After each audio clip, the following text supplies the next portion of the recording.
కేసీఆర్ కుట్రలు చేశారని బీఆర్ఎస్ని కేసీఆర్ని 100 అడుగుల గొయ్యి తీసి బొందబెట్టాలి అంటూ రేవంత్ రెడ్డి చేసిన వ్యాఖ్యల మీద మాజీ మంత్రి హరీష్ రావు సీరియస్ అవుతున్నారు. రేవంత్ రెడ్డి ద్రోహ చరిత్ర అంటూ హరీష్ ఒక పెద్ద ట్వీట్ చేశారు. అడుగడుగున వెన్నుపోట్లు అనుక్షణం అబద్ధాలే రేవంత్ చరిత్ర అంటూ చెప్తున్నారు. సమైక్యవాదులకు కొమ్ముగాస్తూ స్వరాష్ట్ర కాంక్షతో పోరాడిన ఉద్యమకారుల మీద తుపాకీ ఎక్కుపెట్టిన తెలంగాణ ద్రోహి రేవంత్ అంటున్నారు. చంద్రబాబు తరపున నోట్ల బ్యాగులు మోస్తూ రెడ్ హ్యాండెడ్గా దొరికిపోయిన ఓటుకు నోటు దొంగ రేవంత్ అంటున్నారు. ఎన్టీఆర్ ద్వేషించిన కాంగ్రెస్లో చేరి నమ్మిన పార్టీకి నాయకుడికి వెన్నుపోటు పొడిచిన టీడీపీ ద్రోహి రేవంత్ అంటూ హరీష్ రావు ఆ ట్వీట్లో పేర్కొన్నారు. కాంగ్రెస్ పార్టీ బీజేపీని వ్యతిరేకిస్తూ ఉంటే రేవంత్ మాత్రం బీజేపీని మోస్తున్నారు, టీడీపీపై అభిమానం కురిపించడం వెనక మతలబు ఏంటి అంటూ హరీష్ ప్రశ్నిస్తున్నారు. బీజేపీ టీడీపీ కూటమికి మేలు చేసేలా రేవంత్ వ్యవహార శైలి ఉందని, రేవంత్ రాజకీయం చంద్రబాబు కనుసన్నల్లోనే నడుస్తోందంటూ హరీష్ రావు అంటున్నారు. బీఆర్ఎస్ జెండా దిమ్మెలను కూల్చాలంటూ పిలుపునివ్వడం అంటే శాంతి భద్రతలను ప్రత్యక్షంగా దెబ్బతీయడమే. బీఆర్ఎస్ దిమ్మెలు కూలగొడితే రేవంత్ దిమ్మ తిరిగేలా బదులిస్తామంటూ హరీష్ ఆ ట్వీట్లో పేర్కొన్నారు. ఆ ట్వీట్ ఒకసారి నేను మీకు స్క్రీన్ మీద చూపిస్తాను. అట్ ది సేమ్ టైం ముందుగా రేవంత్ రెడ్డి అసలు ఏమన్నారు, దానికి హరీష్ రావు ఎలా రెస్పాండ్ అయ్యారు, ఆయన చేసిన ట్వీట్ ఏంటి అనేది కూడా నేను మీకు చదివి వినిపిస్తాను. ఒకసారి రేవంత్ రెడ్డి వ్యాఖ్యలు చూద్దాం. ముందుగా తారక రామారావు గారికి నిజమా ఈ తెలంగాణ రాష్ట్రంలో నందమూరి తారక రామారావు గారికి అభిమానులు ఉన్నారు, నారా చంద్రబాబు నాయుడు గారికి సహచరులు అనుచరులు ఉన్నారు. వాళ్ళందరికీ నా విజ్ఞప్తి ఒక్కటే, ఈ తెలంగాణ రాష్ట్రంలో తెలుగుదేశం ఉండొద్దని కక్ష గట్టి ఆ పార్టీ నాయకత్వాన్ని దెబ్బతీసిన చంద్రశేఖరరావును బీఆర్ఎస్ ను సమూలంగా 100 మీటర్ల గోతి తీసి పాతి పెట్టినప్పుడే బీఆర్ఎస్ వాళ్ళు గద్దెలు దిగాలి, ఊర్లలో బీఆర్ఎస్ దిమ్మలు కూలాలి. అప్పుడే నందమూరి తారక రామారావు గారికి నిజమైన నివాళులు అర్పించిన వాళ్ళం అవుతాము. ఆ విధంగా మనము ముందుకు వెళ్లాల్సిన అవసరం ఉన్నది. బీఆర్ఎస్ ను బొంద పెట్టాల్సిన బాధ్యత మన అందరి మీద ఉన్నది. మిత్రులారా, బీఆర్ఎస్ను బొంద పెట్టడమే నిజమైన నివాళి ఎన్టీఆర్కి మనందరం అర్పించేది అంటూ ఆయన కామెంట్ చేశారు. ఈ నేపథ్యంలో బీఆర్ఎస్ దిమ్మలు కోల్చాలి అంటూ కూడా మాట్లాడారు. ఈ విషయం మీద ఇప్పుడు హరీష్ ఒక ట్వీట్ చేశారు. అండ్ ఒకసారి నేను ఆ ట్వీట్ చదువుతాను. చాలా పెద్ద ట్వీటే ఆయన చేశారు. రేవంత్ ఎలాంటి ద్రోహి అంటూ ఆయన ఒక వర్ణించే ప్రయత్నం చేశారు. సో ఒకసారి చదువుతాను నేను. ముమ్మాటికి రేవంత్ రెడ్డిది ద్రోహ చరిత్ర, అడుగడుగున వెన్నుపోట్లు అనుక్షణం అబద్ధాలు. రేవంత్ రెడ్డి రాజకీయ ప్రస్థానమే ద్రోహాల పుట్ట. ద్రోహ బుద్ధి అనేది రేవంత్ డిఎన్ఏలోనే ఉంది. సమైక్యవాదుల కొమ్ము కాస్తూ స్వరాష్ట్ర కాంక్షతో పోరాడిన ఉద్యమకారుల మీద తుపాకీ ఎక్కుపెట్టిన తెలంగాణ ద్రోహి రేవంత్ అంటూ ఆయన ట్వీట్ చేశారు. నేను ఆ ట్వీట్ మీకు స్క్రీన్ మీద చూపిస్తున్నాను. చంద్రబాబు తరపున ఎమ్మెల్యేలను కొనుగోలు చేసేందుకు నోట్ల బ్యాగులను మోస్తూ రెడ్ హ్యాండెడ్గా దొరికిపోయిన ఓటుకు నోటు దొంగ ప్రజాస్వామ్య ద్రోహి రేవంత్ అంటున్నారు. ఎన్టీఆర్ గారు జన్మ పర్యంతం ద్వేషించిన కాంగ్రెస్లో చేరి నమ్మిన పార్టీకి నాయకుడికి వెన్నుపోటు పొడిచిన టీడీపీ ద్రోహి అంటున్నారు. సీఎం పదవి అనుభవిస్తూనే కేంద్రంలోని బీజేపీతో చీకటి స్నేహాలు చేస్తూ సోనియా గాంధీని రాహుల్ గాంధీని వంచిస్తున్న కాంగ్రెస్ ద్రోహి రేవంత్ అంటున్నారు. కంచే చేను వేసినట్లుగా తానే ముఖ్యమంత్రి అయి ఉండి రాష్ట్ర ప్రయోజనాలకు విఘాతం కలిగించేలా బనకచర్ల లాంటి ప్రాజెక్టులకు పొరుగు రాష్ట్రాల ప్రయోజనాలకు పనిచేస్తున్నటువంటి తెలంగాణ రాష్ట్ర ద్రోహి రేవంత్ అంటున్నారు. ఇలా చాలా పెద్ద ఎత్తున చాలా విషయాలను ఇందులో ఆయన మెన్షన్ చేశారు. మధు జాయిన్ అవుతున్నారు మనతో. మధుతో మాట్లాడదాం. నేను హరీష్ చేసినటువంటి ట్వీట్ను మీకు స్క్రీన్ మీద చూపిస్తున్నాను. మధు, రేవంత్ వ్యాఖ్యలకు హరీష్ చాలా బలమైన కౌంటర్ ఇచ్చే ప్రయత్నం చేశారు. రేవంత్దే అసలు ద్రోహపూరితమైనటువంటి చరిత్ర అంటూ చాలా విషయాల్ని గతంలో ఆయన రాజకీయ ప్రస్థానం దగ్గర నుంచి మొదలు పెడితే మధ్యలో జరిగినటువంటి చాలా ఇన్సిడెంట్స్ని ఆయన ప్రస్తావిస్తూ ఎన్ని రకాలుగా ఆయన్ని ద్రోహిగా చూపించవచ్చు అనేది ఆయన చెప్పే ప్రయత్నం చేశారు. సో ఒక రకమైనటువంటి ఒక ఫైట్ని మళ్ళీ రాజేస్తున్నట్టుంది కదా బీఆర్ఎస్ అలాగే కాంగ్రెస్ మధ్యలో. సో ఎలా చూడాలి ఈ ఫైట్, ఎటువైపు టర్న్ తీసుకోబోతోంది? ఎగ్జాక్ట్లీ రేవంత్ రెడ్డి కాస్త బీఆర్ఎస్ పైన మాట్లాడారు కాబట్టి దానికి వెంటనే కౌంటర్ ఇచ్చారు మాజీ మంత్రి హరీష్ రావు. ఉమ్మాటికి రేవంత్ రెడ్డిదే ద్రోహ చరిత్ర, అడుగడుగున వెన్నుపోట్లు అనుక్షణం అబద్ధాలు. రేవంత్ రెడ్డి రాజకీయ ప్రస్థానమే ఒక ద్రోహాల పుట్ట, ద్రోహ బుద్ధి రేవంత్ రెడ్డి డిఎన్ఏలోనే ఉంది అంటూ మాట్లాడారు. గతంలో సమైక్యవాదుల కొమ్ము కాశారు. ఇప్పుడు సొంత రాష్ట్రం వచ్చిన తర్వాత కూడా ఉద్యమకారుల మీద తుపాకీ, ఆ టైంలో తుపాకీ ఎక్కుపెట్టినటువంటి చరిత్ర ద్రోహి, తెలంగాణ ద్రోహి రేవంత్ అంటూ మాట్లాడారు. చంద్రబాబు తరఫున ఎమ్మెల్యేలను కూడేందుకు నోట్ల బ్యాగులు మోస్తూ రెడ్ హ్యాండెడ్ గా దొరికిపోయినటువంటి ఓటుకు నోటు దొంగ, ప్రజాస్వామ్య ద్రోహి రేవంత్ అంటూ మాట్లాడారు. సో ఆయన మాట్లాడుతున్న సందర్భంలో ఇంకో కొన్ని కీలకమైనటువంటి స్టేట్మెంట్ చేశారు. ఎన్టీఆర్ జీవితాంతం ద్వేషించినటువంటి కాంగ్రెస్ పార్టీలో చేరి ఈరోజు టీడీపీ గురించి మాట్లాడుతూ ఉన్నటువంటి పరిస్థితి ఉంది. నమ్మిన పార్టీకి, నాయకుడికి వెన్నుపోటు పొడిచిన టీడీపీ ద్రోహి అంటూ మాట్లాడారు. సీఎం పదవి అనుభవిస్తూనే కేంద్రంలో బీజేపీ తోటి సీక్రెట్ గా ఫ్రెండ్షిప్ చేస్తా ఉన్నారు. సోనియా గాంధీని, రాహుల్ గాంధీని వంచిస్తూ కాంగ్రెస్ ద్రోహిగా కూడా రేవంత్ మారిపోయారంటూ మాట్లాడారు. ఇట్లా అనేక అంశాలను, అవినీతి, దాహం, ప్రజాద్రోహం వెరసి రేవంత్ రెడ్డి దేశవ్యాప్తంగా కాంగ్రెస్ పార్టీ, బీజేపీ సర్కార్ను వ్యతిరేకిస్తూ ఉంటే రేవంత్ మాత్రం బీజేపీ ప్రభుత్వాన్ని భుజాన మోస్తా ఉన్నారు. టీడీపీపై బహిరంగ అభిమానం కురిపించడం వెనుక మతలబ్ ఏంటి? ఇదంతా రాహుల్ గాంధీ గమనించాలి. కాంగ్రెస్ శత్రువులైనటువంటి బీజేపీ, టీడీపీ కూటమికి మేలు చేసేలా రేవంత్ వ్యవహార శైలి ఉంది. పగలు రాహుల్ గాంధీ జపం, రాత్రి బీజేపీ, టీడీపీ దోస్తీ అంటూ స్టేట్మెంట్ చేశారు. ఇలా ఇంకా అనేక అంశాలను మెన్షన్ చేశారు. ఇక్కడ ఈ కన్వర్సేషన్ లో రేవంత్ రెడ్డి మాట్లాడినా దానికి హరీష్ కౌంటర్ ఇచ్చినా సరే, మొత్తానికి బీఆర్ఎస్ కాంగ్రెస్ మధ్యలో ఎందుకు ఇప్పుడు టీడీపీ హైలైట్ ఎందుకు అవుతుందంటారు? How can we understand? అసలు ఇక్కడ ఏదైనా లాజిక్ ఉందా? ఇప్పుడు ఇంపార్టెన్స్ ఏమైనా ఉందా? టీడీపీని ఎందుకు హైలైట్ చేస్తున్నారు అసలు? నిజంగా సడన్ గా అసలు టీడీపీ అంశాన్ని ఎందుకు రేవంత్ రెడ్డి భుజాన వేసుకున్నారు, ఎందుకు భుజాన మోస్తున్నారు అనేటువంటిది ప్రస్తుతం పొలిటికల్ సర్కిల్లో చర్చ కొనసాగుతుంది. జనరల్ గా ఆర్టీవీ అనలైజేషన్ ప్రకారం అయితే వచ్చేటువంటి మున్సిపల్ ఎన్నికలు ఖమ్మంలో 60 నగరాలు ఏవైతే ఉన్నాయో, సెకండ్ హైదరాబాద్ తర్వాత రెండవ స్థానంలో ఉన్నటువంటి నగరాలు, ఇప్పుడు వరంగల్ కానీ, ఖమ్మం కానీ, ఇట్లా కొన్ని జిల్లాలు ఏవైతే ఉన్నాయో అక్కడ మున్సిపల్ స్థానాలకు సంబంధించినటువంటి విషయంలో వారి ఓటు బ్యాంకును చేజెక్కించుకునే దాంట్లో బాగా మాట్లాడుతూ ఉన్నారా. వచ్చేటువంటి జిహెచ్ఎంసీ ఎన్నికలు ఉన్నాయి, సెటిలర్స్ ఉన్నారు మొత్తం నగరంలో, వాళ్ళు ప్రభావం చూపేటువంటి కొన్ని ప్రాంతాలు ఉన్నాయి. సో వాళ్ళని తమ వైపుకు తిప్పుకునే దాంట్లో బాగా మాట్లాడుతూ ఉన్నారు. సో మాట్లాడారు. కానీ ఆయన మాట్లాడుతున్నటువంటి దాంట్లో హరీష్ రావు చెప్తా ఉంది అంటే అసలు కాంగ్రెస్ కు జీవితాంతం వ్యతిరేకంగా పోరాడినటువంటి పార్టీ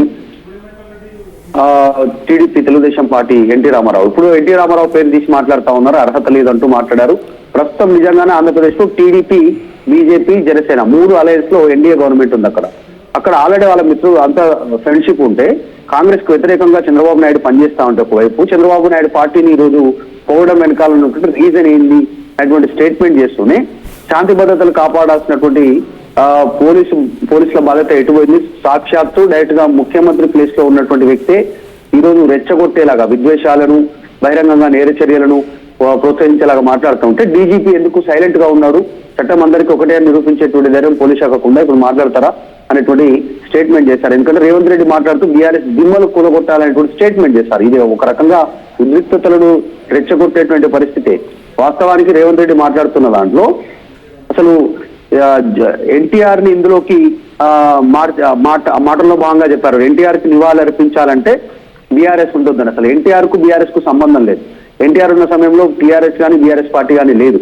చంద్రబాబు సంబంధించినటువంటి తర్వాత తెలంగాణ ఉద్యమం ఎన్టీఆర్ ఉన్నప్పుడు లేనే లేదు. ఆయన ఉన్నప్పుడు సెకండ్ మలి విడత ఉద్యమం. సో కావాలని ఎన్టీఆర్ కి సంబంధించిన అభిమానులని తమ వైపు తిప్పుకునే దాంట్లో బాగా మాట్లాడతారు. మరి చంద్రబాబు పేరు ఎందుకు తీసుకోవట్లేదు?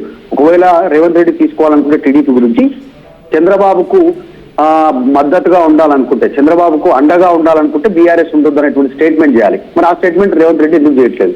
ఎందుకు ఎన్టీఆర్ పేరుని తీసుకుంటున్నారు? సో ఇలా రకరకాల పొలిటికల్ సర్కిల్లో చర్చ అయితే కొనసాగుతుంది. ప్రస్తుతం ఈ హింస ప్రేరేపించేటువంటి వ్యాఖ్యలపైన డీజీపీ చర్య తీసుకోవాలి అనేటువంటి స్టేట్మెంట్ అయితే హరీష్ రావు ట్వీట్ రూపంలో చేశారు. అంటే టీడీపీ సెంటిమెంట్ ఇంకా అంత స్ట్రాంగ్గా ఉందంటారా మధు?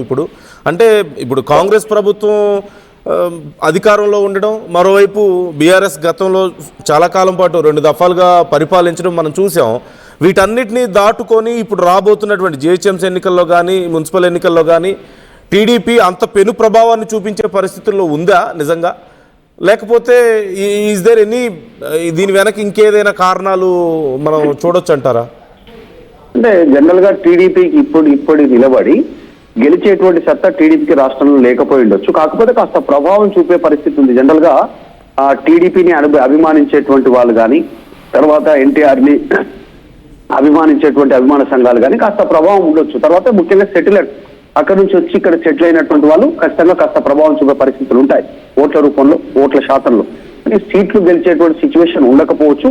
గెలిచినా అది ఇతర టీడీపీ ద్వారా గెలిచేటువంటి సిచ్యువేషన్ ఇక్కడ లేదు. అది కాంగ్రెస్ రూపంలోనో, బీజేపీ రూపంలోనో, లేకుంటే మళ్ళీ బీఆర్ఎస్ రూపంలోనో ఇక్కడ నుంచి టికెట్ తీసుకుని గెలిచే పరిస్థితి ఉంది. కానీ టీడీపీ గుర్తు పైన గెలిచి మళ్ళీ అందులోనే కంటిన్యూ అయ్యేటువంటి సిచ్యువేషన్ లేదు. మనం చూసాం ఎల్రమణ డైరెక్ట్ గా పార్టీ ప్రెసిడెంట్ టీడీపీకి సంబంధించి తెలంగాణ శాఖకు సంబంధించి ఆయన బీఆర్ఎస్ పార్టీలో పోయి జాయిన్ అయ్యారు.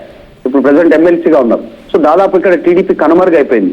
ఎప్పుడైతే నోటుకు సంబంధించినటువంటి విషయంలో స్టీఫెన్సన్ ఎమ్మెల్యేని కొనుగోలుకు సంబంధించిన విషయంలో రేవంత్ రెడ్డి బ్యాగులతో దొరికారో, డబ్బులతో అక్కడ, సో అప్పుడే దాదాపు టీడీపీకి పులి స్టాప్ పడిపోయింది. తర్వాత జరిగినటువంటి పరిణామాల్లో టీడీపీ మొత్తం బిచానా ఇక్కడ నుంచి లేపేసి ఆంధ్రాలో సెటిల్ అయినటువంటి సిచ్యువేషన్. కాన్సన్ట్రేషన్ అంతా తగ్గించారు తెలంగాణలో. లేదు, ఎప్పుడో అఫీషియల్ ప్రోగ్రామ్స్ కోసం ఇక్కడ వస్తారు, ఎన్టీఆర్ సమాధి ఇక్కడ ఉంది కాబట్టి తప్ప మిగతా దాదాపు యాక్టివిటీ పొలిటికల్ గా తెలుగుదేశం పార్టీని తెలంగాణలో జీరో అయిపోయింది. మనందరికీ తెలుసు. అసలు ఒక్క యాక్టివిటీ కూడా లేదు, మొత్తం జీరో అయిపోయినటువంటి పరిస్థితి. ఈ నేపథ్యంలో పార్టీ నుంచి గెలిచే పరిస్థితి ఉండకపోవచ్చు. కానీ ఆ ఓట్లను గ్రాప్ చేసే దాంట్లో భాగంగా రేవంత్ రెడ్డి ఈ స్టేట్మెంట్ చేసి ఉండొచ్చు. బీఆర్ఎస్ జనరల్ గా బీఆర్ఎస్ గ్రిల్ చేస్తూనే ఉంటారు, పొలిటికల్ గా టార్గెట్ చేస్తూనే ఉంటారు. కానీ ఈ రోజు ఖమ్మంలో మాట్లాడడానికి రీజన్ ఆంధ్రాకి దగ్గరగా ఉన్నటువంటి ప్రాంతం, అది కాస్త కల్చర్ చాలా దగ్గరగా ఉంటుంది. హైదరాబాద్ కంటే ఎక్కువగా వాళ్ళు విజయవాడకి వెళ్ళేటువంటి పరిస్థితి ఉంటుంది. అక్కడ ఉన్నటువంటి వాళ్ళ భాష, వేషధారణ, పద్ధతులు అంతా కొంచెం ఆంధ్రాకి దగ్గరగా ఉండడం. సో ఆ ఓట్లను ఆ ప్రాంతాన్ని గ్రాప్ చేసుకున్నటువంటి విధంగా రేవంత్ రెడ్డి పొలిటికల్ గా మాట్లాడి ఉండొచ్చు. దీనిపైన అందులో భాగంగానే హరీష్ రావు చాలా ఘాటైనటువంటి పదజాలాన్ని ఉపయోగించారు. అసలు టీడీపీకి ఏమైనా కొత్త ఆలోచనలు వచ్చే అవకాశం ఉందంటారా దీనివల్ల మధు? ఎందుకంటే టీడీపీ తెలంగాణలో తిరిగి యాక్టివ్ అవ్వాలన్న ఆలోచన ఎప్పుడూ ఉంది, చంద్రబాబుకి ఆ ఆలోచన ఎప్పుడూ ఉంది. ఈ మధ్య కూడా మళ్ళీ కొంత ఆయన ఆలోచన చేశారు. కాకపోతే జనసేన ప్రకటించేసింది ఈలోపు మేము పోటీ చేయబోతున్నాం మున్సిపల్ ఎన్నికల్లో అని చెప్పేసి. So is there any chance అంటే ఇంత ఇప్పుడు సెంటర్ ఆఫ్ అట్రాక్షన్గా మారడం వీళ్ళ డిస్కషన్లో కానీ, లేదంటే టీడీపీకి ఇప్పటికీ బలమైన క్యాడర్, ఇన్ఫ్యాక్ట్ కంపేరిటివ్లీ జనసేన కంటే టీడీపీకి ఇక్కడ బలమైన క్యాడర్ ఉంది కదా. So is there any chance ఇప్పుడు టీడీపీ ఇప్పుడు కాకపోతే మరికొన్ని రోజుల తర్వాత అయినా యాక్టివ్ అయ్యే అవకాశాలు ఏమైనా కనిపిస్తున్నాయా? అంటే వాస్తవానికి టీడీపీకి ఉమ్మడి ఆంధ్రప్రదేశ్ ఉన్నప్పటి నుంచి గ్రామాల నుంచి మండల, నియోజకవర్గ, తర్వాత జిల్లా, రాష్ట్ర స్థాయి వరకు కమిటీలు ఉన్నాయి, కార్యకర్తలు ఉన్నారు, జెండా దిమ్మెలు ఉన్నాయి. ఇక్కడ జెండా ఎగరేసేవారు, ప్రతి దగ్గర ప్రోగ్రాం జరిగేది. కానీ 2014 తర్వాత ఓటుకు నోటు కేసు తర్వాత పరిస్థితి మారిపోయింది. తర్వాత చంద్రబాబు అక్కడ అధికారంలోకి వచ్చారు ఆయన ముఖ్యమంత్రి, ఇక్కడ కేసీఆర్ ముఖ్యమంత్రి. ఇక్కడ ప్రభుత్వాన్ని కూల్చే కుట్ర చేయడంతో కేసీఆర్ ఆ నిర్ణయం తీసుకున్నటువంటి చర్చ జరిగింది. కాబట్టి అప్పటి నుంచి పరిస్థితి మారిపోయింది.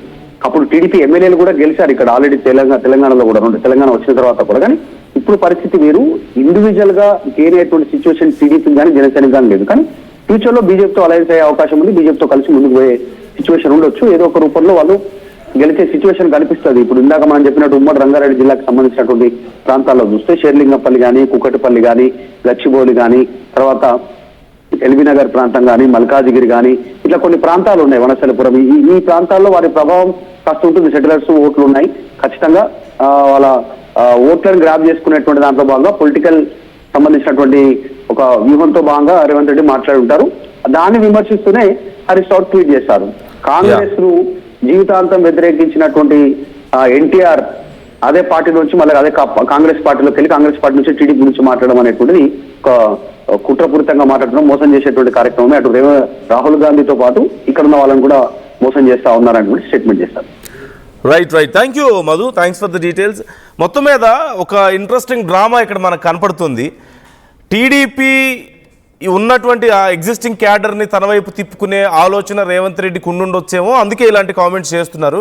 టీడీపీకి లేదంటే చంద్రబాబుకి, ఎన్టీఆర్కి అనుకూలంగా ఇలాంటి కామెంట్స్ చేశారు. బీఆర్ఎస్ టీడీపీకి అన్యాయం చేసింది అన్నట్లుగా మాట్లాడారు అంటున్నారు. మరోవైపు టీడీపీ అనే అస్త్రం ఒక కాంగ్రెస్కి గతంలో బెడిసి కొట్టింది. రెండోసారి బీఆర్ఎస్ అధికారం చేపట్టడానికి అదొక అస్త్రంగా పనిచేసింది, మనం చూసాం. ఆ టైంలో టీడీపీ కాంగ్రెస్ ఇక్కడ కలవడం, ఆ నేపథ్యంలో ఏపీ పాలకులు లేదంటే ఏపీ పార్టీలు తెలంగాణలోకి అడుగు పెడుతున్నాయని చెప్పి కేసీఆర్ పెద్ద ఎత్తున ప్రచారం చేయడం, అది కలిసి రావడం, రెండోసారి కేసీఆర్ అధికారంలోకి రావడం మనం చూసాం. సో ఇప్పుడు మరొకసారి ఈ ఈక్వేషన్ ఏమైనా తెర మీదకి వస్తుందా? ఎందుకు ఇప్పుడు టీడీపీ అనేది ఒక డిస్కషన్ పాయింట్ అసలు ఎందుకు అయింది? ఎన్టీఆర్ వర్ధంతి సందర్భంగా రేవంత్ అనుకోకుండా చేసిన వ్యాఖ్యలుగా వీటిని చూడాలా, టీడీపీ క్యాడర్ని తన వైపు తిప్పుకునే ప్రయత్నంగా మనం చూడాలా, ఎలా చూడాలి? దీనివల్ల రేవంత్కి లాభమా నష్టమా? గతంలో నష్టం జరిగింది కదా కాంగ్రెస్కి, ఇప్పుడు రేవంత్ ఈ వ్యాఖ్యలు చేయడం వల్ల ఇది ప్లస్ అవుతుందా మైనస్ అవుతుందా అనే ప్రశ్న ఖచ్చితంగా ఇక్కడ ఉత్పన్నం అవుతుంది. మరోవైపు ఖచ్చితంగా చంద్రబాబుకి ఇది ఒక అవకాశంగా మనం చూడొచ్చు. అంటే ఇలాంటి ఒక డిస్కషన్ రావడం, టీడీపీ చర్చ తెలంగాణ రాజకీయాల్లోకి రావడం అనేది చంద్రబాబుకి మళ్ళీ కొంత ఉత్సాహాన్ని ఇచ్చే అవకాశం కనిపిస్తుంది.